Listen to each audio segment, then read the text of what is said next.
Kai, thank you so much for doing this. I know your time is so valuable. Let's reminisce real quick. So Miami Nationals was a few weeks ago. You were in first call out, third place. What was it like posing in that first call out on a national stage? It felt really good. I worked hard to get there, and it just felt good to finally have everything laid out for me. So I was really excited about the package that I brought. Life, as we know, is so much better with positive people in our lives. Who are the positive people in your life? First and foremost is my boyfriend. He's with me day in, day out. He's at the gym when I'm there, spotting me, pushing me when I don't want to do cardio late at night, making sure I'm eating what I'm supposed to. He's been a big help. And then just, of course, close family, friends, and then my coach as well. He's always on top of it. Like, what are you doing? Are you eating? Are you measuring everything out? So those have been like my very close-knit family the last 20 weeks. You mentioned your boyfriend. There's a video on your Instagram. I think it's your boyfriend yelling, go Kai, go. Was that him? Yes. He's the loudest one in the room. Every time I get ready for a show, he's like, I'm gonna make sure you hear me. So I definitely hear him. And then his parents, they come to the other show. So like I can hear everyone cheering for me. And like he tells me, like, I'm your biggest fan. So besides my dad. And he was competing in Miami too, right? No, he competed at the Lee Haney Games. He was just there to support me. You've been competing for years. Was the preps for you this year the most enjoyable? I think so. I had a different coach this time around. As far as training, nutrition, supplements, everything was different than what I'm accustomed to. And just really taking it serious. A lot of times you try to wiggle things into your diet, eating extra peanut butter here or adding extra carbs to meals that you don't supposed to. But I really had a very wide range of foods that I was in love with. So, and I think my boyfriend is walking in now at the moment. Hopefully he can be quiet. Oh, that's okay. We enjoy hearing him. What was it like working with your coach, Andrew, this year? Elaborate more on that. So we took a different approach as far as my training style with my cardio. I'm originally a track runner, sprinter, long jumper. So I always did high intensity workouts. And so for me, he said, that's not going to work for you. He said, you need to bring it down to like a steady state type of cardio. Just because your body is accustomed to the HIIT training, you're not going to respond the way I need you to respond as far as like the thickness of my legs. So they always shrink. My sweep will always be like basically gone by the time my prep is done because I'm doing like box jumps, squat jumps, a lot of sprints. So he kept me a lot fuller this time around with just doing like a little more steady state, as well as what I was eating, a lot more fat. So usually I'm on either a carb cycle or no carbs. And this time I was eating a lot of fats, avocados, peanut butter, almond butter. So I really enjoyed that type of nutrition this time around. That's really interesting. That's like getting it down to a science. Yeah. And I've learned a lot about my body that I thought I knew previously with my other preps. But this time around, I'm like, okay, I'm figuring myself out and then just focusing on gut health. That plays a huge part of how you look on stage and how you feel throughout prep. So I really wasn't like as gassy or bloated as you may know. My boyfriend just looked at me like I was. We were just talking about you, babe. It's okay. I'm trying to be quiet so I can walk out before you. Tell him to jump in on camera real quick. Can you jump in? Come over here. We just talk about you. Me? Yes, you. Oh God. We were talking about how you scream so much at my show. And hey T, let me call you right back. He's on the phone. He was on the phone. Get over here real quick. Say hi. Hello. He just got done working out, so we get him on the camera. Hello, sir. How are you? How you doing? Good. We're on YouTube right now on Best Muscle Video. When you were watching your girlfriend on stage in Miami, what was that like for you? Were you nervous? Oh man. He was more nervous than I was. I was extremely nervous. It's only because I know how hard she worked, the relentless hours that she put in, the diet, exactly what time, the right time. She did everything down to a T. And, it's always easier when you've got somebody that does the same sport as you. So I was able to help her make some stuff and, make her time a little bit easier. But I was sweating bullets. I was sweating hard, man. I couldn't sit still. I had to go work out while in Miami just because I had to release myself of something. Yes. But he was working my nerves. What is Kiah like as a person? As a person, she's awesome. I mean, there's nothing, and I'm not being biased. I know it's easy to be biased about it, but as a person, someone that pushes me harder than anyone has ever pushed me, wants to see me succeed in my goals just as much as I want to see her succeed as well. It's just, it's almost a dynamic duo that, I'll be Robin to her Batman. That's really what I'll do. Kiah, what is he like as a person? Oh, we're like twins. Yeah. I don't know how to phrase it, but we're like this. Like, we only been dating for about 1.5 years, but we have so much in common from working out. That's how we met in the gym, of course. It's bad to tell you. If she told you that story, no, we're not going to talk about it. Okay. Well, we met in the gym and everything aligned, family, values, and it's just, he's an awesome person. I love you. I love you too. I just want to let you know. Thank you. In front of everybody. Well, thank you. Kiah, years ago, you remember how this bodybuilding journey started for you? Yes. I was with one of my close family friends, and she was competing. She was doing more of a natural type of approach. She didn't do the NPC. And she's like, you'll be great to compete in the bodybuilding industry. I was like, okay, yeah, probably not going to do it. I was in college at the time.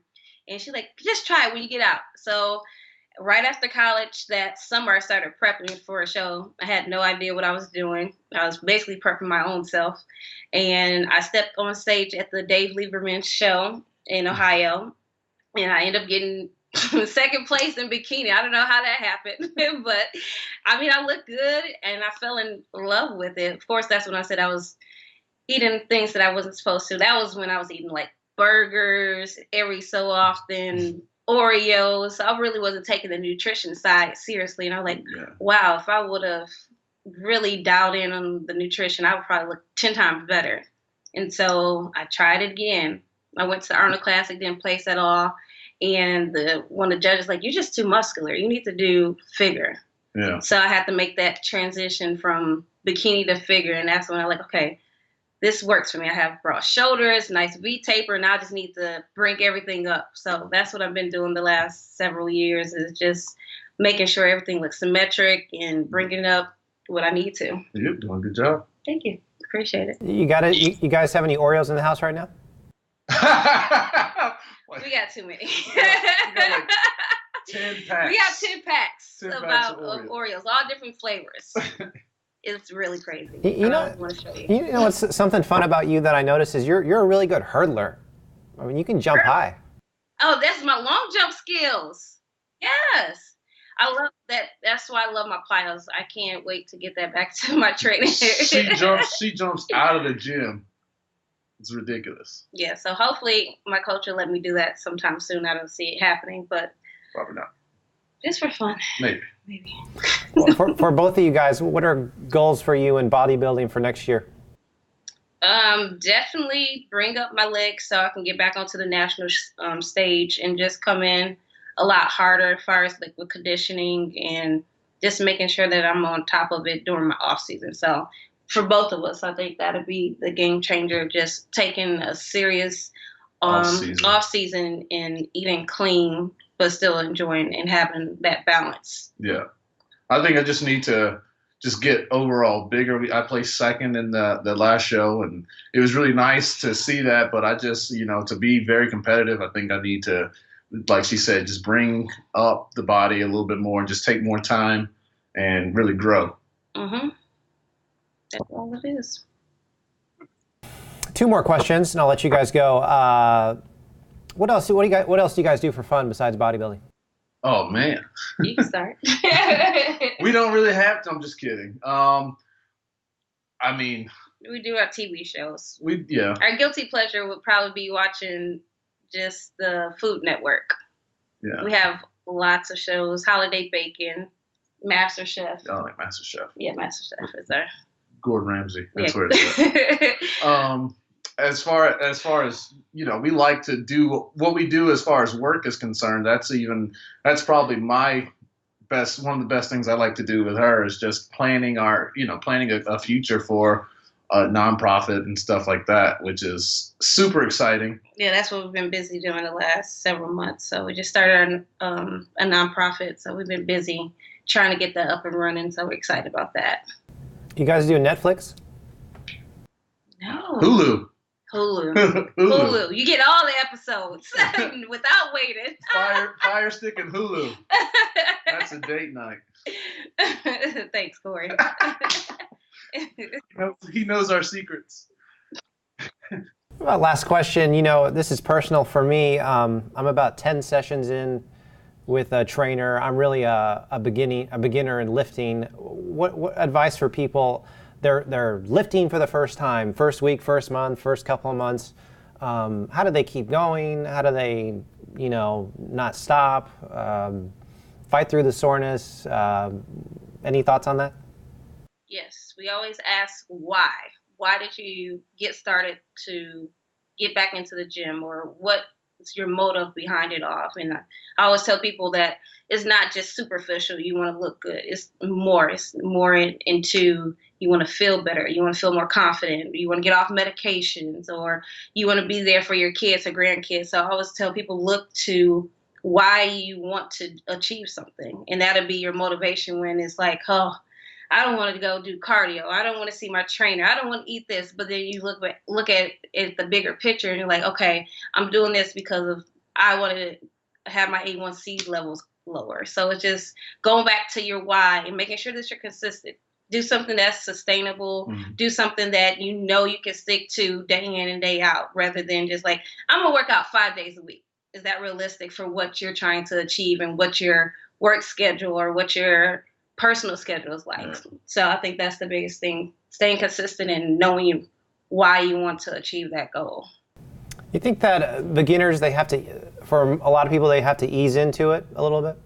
I think it's just easing into it rather than jumping and diving into it, because you get too, I don't want to say too ambitious, but it's just making it realistic. I say, let's start off with 2 to 3 days, starting with 15 minutes, 30 minutes, every time you work out, rather than trying to go at a level where we're going to the gym an hour and a half and lifting. Is like, you need to just make sure that you're doing the right things and taking the right approach, rather than just throwing yourself out. And just same thing, making modifications or substitutions with your food. You don't have to eat clean, but just 80-20. I mean, you're not trying to get ready for a show. You're just getting ready for life. That's right. Just saying. We're still getting ready. Unless you're getting ready for a show, you're not telling me. Just ease into it, but still make sure you give it your all. Know that it's going to be really hard and painful. Yeah. Mm-hmm. You say what again? Just give it your all and make sure that it's going to be hard and painful. It's a hard road. It may be a little painful. It's a hard road. A little soreness. That's the reason why a lot of people don't, see the same goals, because a lot of people give up by the time that they really get a chance to reach their potential. Well, let me throw one more question at you guys before I let you go. We see how both of y'all's bodies have changed physically with bodybuilding. How have y'all changed mentally? Ooh, that's a good one. I think more for me is the discipline would be not really, like I tell you, last year when I got ready for the Europa Games, I ate 12 donuts, 12 days out from my show. That was terrible. So just having more control over my emotions based upon whatever I'm going through. So I think that's been the biggest thing far as with the prep, is not allowing your emotions to get the best of you. I mean, you only can control what you can control. So I think that's the biggest takeaway that I have emotionally. And then just being in tune with your I'm more of a spiritual person, Christian based. And so I'm really in tune with just like focusing on what God has in store for me and just understanding like, okay, this is what I'm meant to do, or else I wouldn't put myself through these crazy changes. It's true, yeah. But I really feel more of a close relationship with God when you have those days when you like, I don't think nobody else can understand. You can go to God and talk to him about how I'm feeling. And, you know, that makes a big difference. Just having that spiritual connection as well. Yeah. Well, that's great. Well, thank you so much, guys, for your time. I know it's so valuable. I hope the Atlanta Falcons win this weekend, and I hope to talk to you guys again next year. I hope so too, but you know, hopefully we'll get a good draft pick next year. All right, we'll talk to you guys later. Thank you. Thank you.